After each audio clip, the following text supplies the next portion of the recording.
கை குழந்தையா பிறந்த பொண்ணு எப்படி அடுத்த நாள் அப்பா முன்னாடி அடிபட்டு கிடக்குறா. காக்கால ஒரு பக்கம் பறக்கிறப்போ வானத்துல அனுமான் வால் வச்ச மாதிரி ஏதோ ஒரு உருவம் என்ன எதுக்கு எதிர் திசையில பறக்குது, யார் அது? மண்டை வெடிச்சு போற அளவுக்கு இந்த படத்துல ட்விஸ்ட் எல்லாம் இருந்தாலும் நான் எல்லா ட்விஸ்டுக்குமான காரணத்தை ரொம்ப ஈஸியா புரியுற மாதிரி தெளிவா சொல்றேன். கேட்டா நிச்சயமா மிரண்டு போயிடுவீங்க. உங்க ஃப்ரெண்டு மாதிரி என்னால முடிஞ்ச வரைக்கும் ரொம்ப தெளிவா ஈஸியா புரிஞ்சுக்கிற மாதிரி இந்த வீடியோவை ரெடி பண்ணிருக்கேன். ஸோ வீடியோவை ஃபுல்லா மிஸ் பண்ணாம கவனமா பாருங்க, நிச்சயமா பிடிக்கும்னு எனக்கு ஒரு நம்பிக்கை இருக்கு. போலீஸ் கேங் அந்த காட்டுக்குள்ள வரப்போ ஒரு சிலந்தியை காமிச்சு அவங்க அந்த சிலந்தி வளப்பின்ன கோட்டை தாண்டினதும் போக்கஸா மாத்துவாங்க. சிலந்தி வலைக்குள்ள சிக்கிற கான்செப்டா இருக்குல்ல, மான பார்த்ததும் என்னமோ ஃபீல் ஆகும். டக்குன்னு ஜீப்ல ஏதோ மோதிருச்சுன்னு நிறுத்துவாங்களா, வண்டியில ஒரு பறவை தன்னுடைய இறைய கொத்த வர மாதிரி உருவம் இருக்கும். அடிப்பட்டவர் செய்கையால விரல வட்டம் போட்டுட்டே இருப்பாரு. காட்டுக்குள்ள மரத்துல வட்டத்தை செதுக்கின மாதிரியே. விஷயம் என்னன்னா, இந்த படத்தை கேஷுவலா பார்க்க முடியாது. வெச்ச கண்ணு வாங்காம பார்த்தாதான் சில முக்கியமான மர்மங்களுக்கு ஈஸியா பதில் கிடைக்கும். படத்தோட ஆரம்பத்துல இருந்தே எஸ்ஐ ரெஜி ஏண்டா சிடுமுஞ்சிக்கு சித்தப்ப நாட்டம் எப்ப பார்த்தாலும் கடிச்சிட்டே இருக்கான்னு தோணும். ஆனா அவருக்கு இருக்கிற கோவம் பயம் எல்லாம் ரொம்ப நியாயமானது. அவரும் ஒரு புரோட்டகனிஸ்ட் தாங்க. இங்க வீடியோ எடுக்கிற டீம் காட்டுக்குள்ள இருந்து தள்ளி ரோடுக்கு இந்த பக்கம் சேஃபா எடுத்திருந்தா மனுஷன் சீண்டி இருக்கவே மாட்டான்னு நினைக்கிறேன். அவருக்கு காட்டுக்குள்ள யாரும் போக கூடாது. பிகாஸ் சின்ன வயசுலயே கூட பிறந்த சகோதரிய இழந்திருக்காரு. செகண்ட் ஹாஃப்ல ஸ்கூலுக்கு காட்டு வழியா போறப்போ பையன் ஒரு வெள்ளை குதிரைய பார்த்திருப்பான். ப்ளூ லீட் ரோப் கட்டியிருக்கும். அந்த கயிறை பிடிச்சுதான் ஓட்டுவாங்க. பார்த்ததும் பையன் குஜாலாகி விரட்டி ஓட பின்னாடியே வந்த அக்கா காட்டுக்குள்ள வழி மாறி காணப்படுவாங்க. ஆனந்தி கிட்ட கூட என் தம்பியை காணாம காட்டுக்குள்ள தொலைஞ்சிட்டான்னு தனியா பயத்துல மென்ஷன் பண்ணுவாங்க. ரெஜி அக்கா தொலைஞ்சு போனதுக்கு இவர் மட்டும் காரணம் இல்ல. 15th செஞ்சுரியில நடந்த அழிவுகள் அதை பண்ண போர்ச்சுகீஸ் மன்னனும் தான் காரணம். அவனோட குதிரை தாங்க அது. கடைசி ஃப்ரேம்ல ஆனந்த முறைச்சு பாக்குறப்போ அதே குதிரையில தான் உட்கார்ந்துட்டு இருப்பான். 15th செஞ்சுரியில தொலைஞ்ச குதிரையால ரெஜியோட அக்கா இந்த காட்டுக்குள்ள போய் மாட்டிப்பாங்க.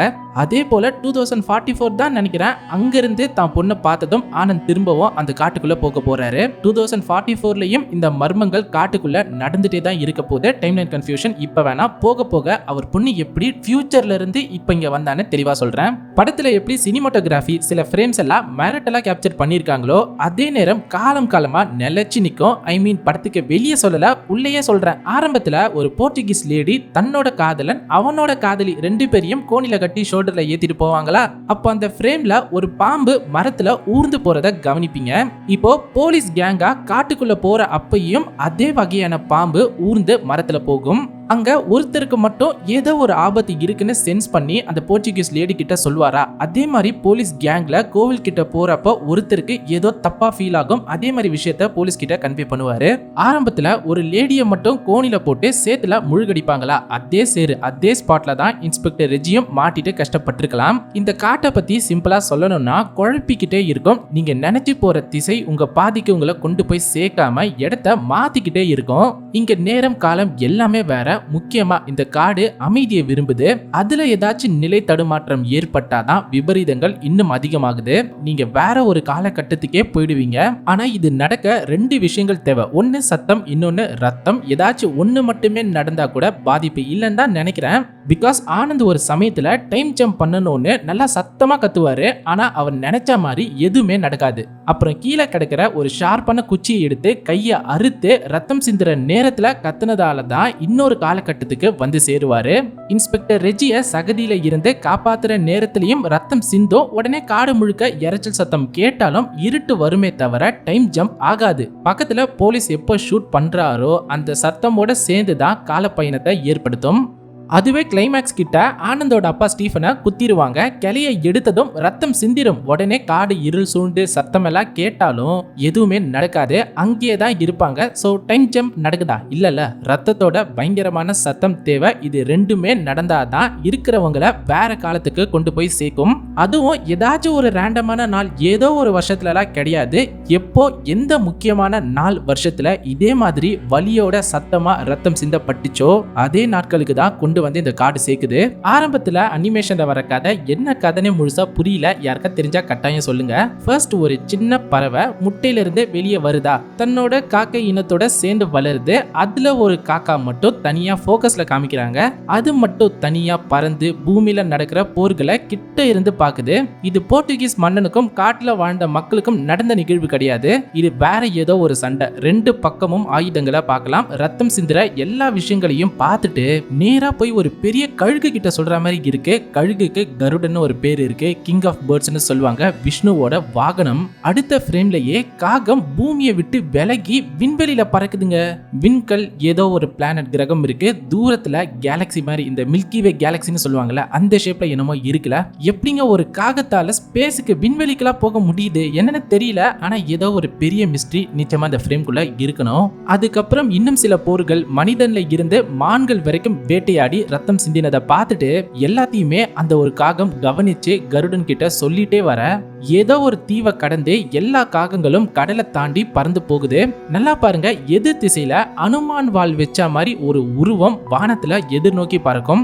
அது சீரியஸா யாருன்னே தெரியல, எதுக்காக அப்படி வச்சாங்க, என்ன மர்மம் ஒளிஞ்சிட்டு இருக்கு ஒன்னும் புரியல. கடைசியா ஒண்ணு மட்டும் காட்டுக்குள்ளேயே தங்கின மாதிரி காமிச்சு கிரெடிட்ஸ் முடிச்சிருவாங்க. உண்மையிலே ஒரு கோர்வையா என்ன சொல்ல வராங்கன்னு தெரியல. படத்தோட டைரக்டருக்கு தான் வெளிச்சம். ஆக்சுவலா டைரக்டர் நம்ம இன்ஸ்டாகிராம் ரீல் வீடியோ ஒண்ணுக்கு கமெண்ட் பண்ணாரு. உடனே சார் ஸ்பேஸ்ல எப்படி சார் காக்கா பறக்குதுன்னு கேட்க கொஸ்டின் அடிச்சிட்டேன். சரி வேணாம், மனுஷன் ஏதோ ஜென்டில்மேனா வீடியோக்கு தேங்க்ஸ் சொல்லியிருக்காரு, நாமளும் டீசெண்டா ரிப்ளை பண்ணுவோன்னு விட்டுட்டேன். உங்களுக்கு ஏதாச்சும் ஐடியா இருந்தா தேரி இருந்தா மறக்காம கமெண்ட் செக்ஷன்ல சொல்லுங்கப்பா. இந்த கடவுளை சுத்தி வந்து வழிபட்டா நல்லது நடக்கும், அமைதி நிலைக்கும், கர்ப்பிணி பெண்கள் உணவு கொடுத்து வேண்டிக்கிட்டா வரப்போற சங்கதிகள் நல்லபடியா இருப்பாங்க, அவங்க வம்சம் தலைமுறையே செழிக்கும்னு சொல்லப்பட்டிருக்குமா. இந்தியால அப்போ போர்ச்சுகீஸோட ஆட்சி நல்லாவே இருந்துச்சு. அந்த காலத்துல கோவால நடந்த கதைலாம் கேட்டா மறந்துடுவீங்க. டிமாண்டி காலனி நான் ஃபர்ஸ்ட் டைம் பார்த்தப்போ இந்தியால எப்படா போர்ச்சுகீஸ் ஆட்கள்னு யோசிச்சேன். அப்போன்னு தெரியல, ஆனா பெரிய பெரிய கதைலாம் இருந்திருக்கு, நடந்திருக்குங்க. அந்த மாதிரி பேஸ் பண்ணி அங்கிருந்து வந்த ஒரு போர்ச்சுகீஸ் ராஜா மக்களோட கடவுள் நம்பிக்கையை மட்டும் அழிக்காம சிலைகளையும் கடத்திட்டு வராரு. அதுல ரகசியமா வாழ்ந்துட்டு இருந்த மக்களோட சிலை மேல கை வச்சப்போ ஒரு இன்ச்சு கூட அசைக்க முடியாததால அந்த கோவத்துல அப்பாவி மக்களை வெட்டியும் வெடி வச்சியும் கொண்டிருக்காரு.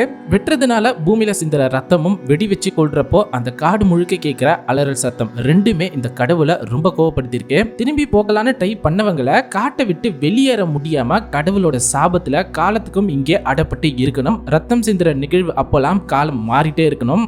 படத்தோட ஆரம்பத்துல அடிப்பட்ட ஸ்டீஃபன் வாக்கி டாக்கில எனக்கு குழந்தை பிறக்க போகுது, எப்படியாச்சும் காப்பாத்திருங்க, நீங்க நினைச்சாதான் என் குழந்தை கூட சேர்ந்து வாழ முடியும்னு சொல்வாரா. அதை கேட்ட ஆனந்துக்கு மனசு மாறும். நாம என்ன நினைப்போம், ஆனந்துக்கும் இப்பதான் காலையில தான் பெண் குழந்தை பிறந்திருக்கு, அதனால அதோட வலி ஆசை ஏக்கம் எப்படி இருக்கும் ஒரு அப்பாவான்னு யோசிச்சு பார்த்து நினைச்சிருப்பாருன்னு நாம நினைக்கலாம். ஆனா இன்னொரு பக்கம் அவர் அப்பா இல்லாம வாழ்ந்த ஒருத்தர், அதோட கஷ்டம் தெரிஞ்சிருக்கணும். மேபி நம்மள மாதிரி இவரோட பையனுக்கும் அப்பா இல்லாத ஒரு வாழ்க்கை கிடைச்சிடக்கூடாதுன்னு உதவி செய்ய துடிச்சிருக்கணும். ஆனா பேசுறதே அப்பா கிட்ட தான். பிறக்க போற ஆனந்த பத்தி ஆனந்தே அப்பா வாயால கேட்கிற ஒரு சீனு. இப்ப இங்க இருந்து 30 வருஷம் முன்னாடி 1994ல தான் ஸ்டீஃபன் அப்புறம் அந்த போலீஸ் கேங்கே மொத்தமா காட்டுக்குள்ள சிக்குவாங்க. அங்க இருந்து தான் வாக்கி டாக்கில பேச்சுவார்த்தை நடக்கும். ஆனா 1994ல இருக்கிற ஆனந்தோட அப்பா ஸ்டீஃபன் என்ன சொல்வாரு, இங்க ஒரு கேரளா போலீஸ் பாடி மேல கால் தடுக்கி விழுந்து என் காலை உடைச்சிக்கிட்டேன்னு சொல்வாரா. எப்படி அங்க கேரளா போலீஸ் அசோகனோட டெட் பாடி இருந்திருக்கணும். சேத்துல மாட்டின ரெஜ்ஜியை காப்பாத்த இவங்க ரெண்டு பேரும் ட்ரை பண்றாங்கல்ல. ரெஜ்ஜி ரத்தம் சிந்திட்டு போலீஸ் ஷூட் பண்ணதும் 2024ல இருந்த இவங்க ரெண்டு பேருமே 1994க்கு போறாங்க. 1994ல தான் குற்றவாளி கேங் தப்பிச்சு அந்த காட்டுக்குள்ள ஓடும். இறந்த அசோகன் கழுத்துல மரக்கில வச்சு கழுத்து நசுக்குன தடியம் இருக்கா. ஏதாச்சும் ஒரு கிரிமினல் தான் நம்மள பிடிக்க வந்த போலீஸ்னு கொண்டு இருக்கணும். மரத்தோரமா செத்து கிடப்பாரா. இப்போ ஓடும் போது அவர் மேல கால் தடுக்கி அவர் பக்கத்திலேயே விழுந்து காலை உடைச்சு 1994ல இருந்து 2024ல அவர்கிட்டயே வாக்கி டாக்கில உங்க டெட் பாடியில விழுந்து தடுக்கி நான் காலை உடைச்சுக்கிட்டேன்னு பேசிட்டு இருப்பாரு. ஆனந்த் போலீஸ் அசோகனை பார்க்க இன்னொரு கிரிமினல் கழுத்தை பிடிப்பான். பாப்பா ஓடிடுன்னு செய்க கொடுப்பாரா. ரெஜ்ஜியை காப்பாத்த ட்ரை பண்றப்போ 2024 அங்கிருந்து 30 வருஷம் பின்னாடி வந்துட்டாங்க. அப்ப ரெஜ்ஜியோட அக்கா சின்ன பொண்ணா தம்பியை தேடி சுத்துவாங்க. சோ இது 1994. போர்ச்சுகீஸ்க்கு ஹெல்ப் பண்ண துரோகி மரத்துல செதுக்கிறப்போ ஆனந்த பார்த்ததும் ஊ ஆர் யூன்னு தான் கேட்டிருப்பாரு. இங்கிலீஷ்ல கேட்டது உண்மையிலே போர்ச்சுகீஸ் மக்கள் கூட வாழ்ந்த மனுஷனை கன்ஃபார்ம் பண்ணுது. 3 பேரும் ஒருத்தரை மாத்தி ஒருத்தர் பாத்துக்கிறப்போ தூரத்துல யாரையோ சுடுற சத்தம் கேட்கும். படத்துல புல்லட் ஃபயர் பண்ணது மொத்தம் 3 இடங்கள் தான். ஒன்னு அசோகன் ரெஜ்ஜியை காப்பாத்துறப்போ வானத்தை பார்த்து சுட்ட புல்லட்டு, இன்னொன்னு கிரிமினலை பார்த்து ஸ்டீஃபன் சுட்ட புல்லட்டு, இன்னொன்னு டீமா உள்ள வந்த அந்த கேங் பசங்க மத்தியில ஒரு பொண்ணு பண்ணின்னு நினைச்சு ரெஜ்ஜியை சுட்டது. அநேகமா ரெஜ்ஜியை சுட்ட கன்ஷாட் தான் அங்க கேட்டிருக்கணும். 2024ல இருந்த ரெஜி எப்படி ப்ரோ 1994க்கு வந்தாருன்னா அசோகன் கன்னை மேல பார்த்து ஷூட் பண்ணதும் இவங்க ரெண்டு பேரும் தனியா 2024ல இருந்து 1994க்கு வந்து ஒருத்தர் கழுத்தை நெரிச்சு கொல்லப்படுவாரு, இன்னொருத்தர் எல்லாத்தையும் தேடி போறப்போ சேத்துக்குள்ள இருந்த ரெஜி 1994 சேத்துக்கு வந்துருவாரு. பிகாஸ் 1960ல ஜேம்ஸ்னு தேடிட்டு இருந்த வேலைக்காரி காலத்திலயும் சேரு இருந்திருக்கு. சோ 2024ல சேத்துல முங்கின ரெஜி 1994 சேத்துல எழுந்துக்கிறதா தான் படத்தோட ஓபனிங் சீன். கை மட்டும் தான் காமிப்பாங்க, மீதி எல்லாம் அவுட் ஆஃப் ஃபோக்கஸ். எழுந்து கொஞ்சம் தூரம் நடந்து வந்தா அவனையும் அவனோட அக்காவையும் பார்க்கறான். தொலைஞ்சு போன அக்காவை விரட்டி பிடிக்கிறேன்னு ரெஜிவோட தடிக்கி விழுந்துருவாரு. அப்போ டக்குன்னு ஒரு புல்லட் சவுண்ட் கேட்கும். மேல டாப் ஆங்கிள் காமிப்பாங்க. முன்னாடியே சொன்ன மாதிரி 3 புல்லட் சவுண்ட் தான். ஒன்னு சேத்துல சுட்டது, ரெஜி இங்க இருக்கும்போது வாய்ப்பே இல்லை. இன்னொன்னு ரெஜியை சுட்டது, மனுஷன் உயிரோட தான் இருக்காரு, சோ அதுவும் வாய்ப்பு இல்லை. மூணாவதா ஆனந்தோட அப்பா ஸ்டீஃபன் கிரிமினலை சுட்டது, சோ அதான் இருக்க வாய்ப்பு இருக்கு. பிகாஸ் அதன 1994ல நடக்குது. சோ இதனால ஜம்ப் அடிச்சு திரும்ப 2024க்கு ரெஜியும் அவரை ஃபாலோ பண்ணி வந்த ஆனந்தும் 1994ல இருந்து 2024க்கு வந்துடுறாங்க. 2024ல அக்காவை தேடி ஓடுற ரெஜி ஒரு பொந்துக்குள்ள இருந்து வர நம்ம கிட்ட இருந்து தப்பிச்ச மிருகம் தான் இந்த பக்கம் வருதுன்னு துப்பாக்கி வச்சிருந்த ஒருத்தவங்க ரெஜியை தெரியாம சுட்டு கொண்டுரும். அதனாலதான் 2024ல ரெஜி, அசோகன், ஆனந்த் எல்லாம் இன்வெஸ்டிகேட் பண்ற நேரத்துல ரெஜியோட டெட் பாடியே சேத்துல உருவம் அடையாளம் தெரியாம மறைஞ்சி பர்ஸ் மோதிரமோட செத்து கிடப்பாரு. ரெஜியை சுடும்போது கத்தி விழுந்திருப்பாருல, சோ ரத்தம் சிந்தி இருக்கு, சத்தமும் கேட்டிருக்கு. இதனால ஆனந்த் 1994க்கு திரும்ப போயிடுவாரு. அங்க இருந்து தன்னோட அப்பா கிட்ட பேசி உன் புள்ளதான்ப்பா நானுன்னு புரிய வச்சு கடவுள் சிலையை சுத்தி வந்து காட்டை விட்டு கரை சேர்த்திருப்பாரு.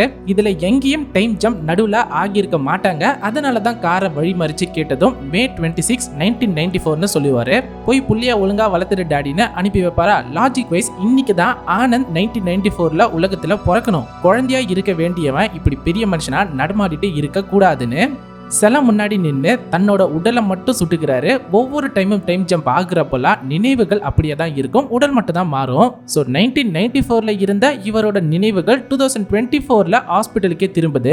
பக்கத்துல அப்பாவும் இருக்காரு, குழந்தையும் பிறக்குது. பெண் குழந்தைன்னு நர்ஸ் சொல்றப்போ எந்த ஷாக்குமே இருக்காது. பிகாஸ் அவருக்கு தான் முன்னாடியே தெரியுமே நமக்கு பெண் குழந்தை தான் அப்போ பிறந்துச்சுன்னு. இப்ப திரும்ப ஜாயின் பண்ண கிளம்புறப்போ நடுவுல அசோகன் சாரை பாக்குறாரு. ரெஜி இம்சப் பண்றான்னு போன் கால் நியூஸ்ல திரும்ப வருது. அதே சம்பவங்கள், அதே மான் இருக்கிற போட், ஃபாரஸ்ட் ஏரியா. இந்நேரம் ஏதாவது மோதி இருக்கணுமேனு பார்த்தா ஒரு பொண்ணுங்க அடிபட்டு ரோட்ல இருக்காங்க. அப்படியே ஒரு பாஸ். 2024ல ரெஜியை விரட்டிட்டு ஆனந்த் ஓடுறப்போ ரெஜிய கும்பலா இருக்கிற அந்த கூட்டத்துல ஒரு பொண்ணு சுற்றுவா. என்ன பண்ணிருக்கேன்னு ஆனந்த் ஷாக்கா கத்துவாரு. ஆனா அந்த பொண்ணு நல்லா பாருங்க, ஏதோ தெரிஞ்சவங்களை பார்த்த மாதிரி தானே இருக்கு, அந்த மாதிரி தான் ஒரு ரியாக்ஷனும் கொடுக்கும். ட்ரெஸ் காஸ்டியூமும் நல்லா நோட் பண்ணிக்கோங்க. அந்த பொண்ணு தான் ஆனந்தோட நிஜமான பொண்ணு. ஜீப்ல இருந்து தூக்குறப்போ ட்ரெஸ்ஸை பாருங்க, எக்ஸாக்டா மேட்ச் ஆகும். போன்ல அப்பா கூட சேர்ந்து எடுத்த போட்டோ இருக்கு. அதுல ஆனந்துக்கு வயசும் ஆகிருக்கு. ஆனா டேட் அதே May 26 தான். வருஷம் என்னன்னு தெரியல. ஒருவேளை இப்ப இருக்கிற அந்த பொண்ணோட உருவத்தை வச்சு பார்த்தா ஒரு வயசு 20னே வச்சுக்கிட்டாலும் 2044ல இருந்து கால பயணம் செஞ்சு இப்போ 2024க்கு வந்திருக்கா. கடைசியில அவ இறந்தும் போயிடுவா. இப்பதானே சார் உங்களுக்கு குழந்தை பிறந்திருக்கு, ட்ரீட் வைங்கன்னு கேட்ட ஆனந்த் கிட்ட அதே ஜீப்ல அடுத்த 10 நிமிஷத்துல வளர்ந்த பொண்ணா மடியில இறந்து கிடப்பா. ஆரம்பத்துல அடிப்பட்ட பீட்டருமே சரி, இவர் பொண்ணு ரெண்டு பேருக்கும் வண்டியில மோதினதும் ரைட் சைட்ல தலை கிட்ட பலமா அடிபட்டிருக்கும். யார் எப்படி ஓங்கி அடிச்சுதான் இப்படி அனுப்பி விட்டாங்களா, இல்லைன்னா ஜீப்ல அடிபட்டதுனால பலமா தலையில அடிபட்டுச்சான்னு தெரியல. சொல்லி வச்ச மாதிரி அதே இடத்துல அடி, ஹாஸ்பிட்டல்ல சேர்த்தாலும் காப்பாற்ற முடியல. இப்ப குழந்தையா இருக்கிற பொண்ணு நல்லா தானே இருக்கான்னு போன் பண்ணி தெரிஞ்சுக்கிட்டாலும் எப்படியும் ஒரு நாள் காட்டுக்குள்ள வந்து அவஸ்தைப்பட்டு இறந்துதான் போய் ஆகணும். இப்ப பொண்ணா இருக்கா, ஆனா 20 வருஷத்துல போய் சேர்ந்துருவான்னு ஒரு அப்பாக்கு தெரிஞ்சுக்கிட்டா எப்படி நிம்மதியா அவளை வளர்க்க முடியும்? எப்படிப்பட்ட சாபம் இது? பீக் டென்ஷன்ல புரியாம இருக்கிறப்போ காட்டுக்குள்ள போர்ச்சுகீஸ் மன்னன் வாயாலே சொடக்கு போட்டு கூப்பிடுவான். அவ்வளோதான். 2044, 2024, 1994, 1964லாம் சரிப்பட்டு வராது. ஆரம்பத்தில் போய் தான் எல்லாத்தையும் நிறுத்தணும்னு அந்த போர்ச்சுகீஸ்க்கு ஹெல்ப் பண்ண துரோகி சொன்ன மாதிரி அப்பா காட்டுக்குள்ளேயே அடி எடுத்து வைக்க அத்தியாயம் 1 முடியுது. இதுக்குள்ள time loop theories, grandfather பேரடாக்ஸ்னு இன்னும் நிறைய விஷயம் பேசலாம். இன்னும் இன்ட்ரெஸ்டிங்கான சில விஷயங்கள், கான்செப்ட் எல்லாம் இருக்கு. பட் இதுவே போதும், கொஞ்சம் ஈஸியா இருக்கும். இவ்வளவு நேரம் நீங்க இதை பார்த்து நம்பி கவனிச்சதே பெருசு. ஸோ ரொம்ப நன்றி. மறக்காம வீடியோக்கு ஒரு லைக் போட்டு விட்டுருங்க. அப்புறம் சப்ஸ்கிரைப் பண்ணி வச்சுக்கோங்க. ரொம்ப கஷ்டப்பட்டு பண்ணியிருக்கேன். ஸோ கொஞ்சம் பார்த்து பண்ணுங்க. இன்ஸ்டாகிராமில் டிஸ்கிரிப்ஷன் லிங்க் இருக்கு, டிஜே சினிமான்னு இருக்கும். ஸோ அங்கே ஃபாலோ பண்ணி கொஞ்சம் சப்போர்ட் பண்ண நல்லா இருக்கும். முடிஞ்ச 4 பேருக்கு ஷேர் பண்ண இன்னும் நல்லா இருக்கும். சீக்கிரமாவே டிமாண்டி காலனி வீடியோல மீட் பண்ணலாம். அது வரைக்கும் ஜாலியா சேஃபா ஹாப்பியா இருங்க. பாய் மாமே. திருப்பதியில லட்டுக்கு பதிலா ஜிலேபியை விட்டார்னு உண்டியடா ஒரு பீலா.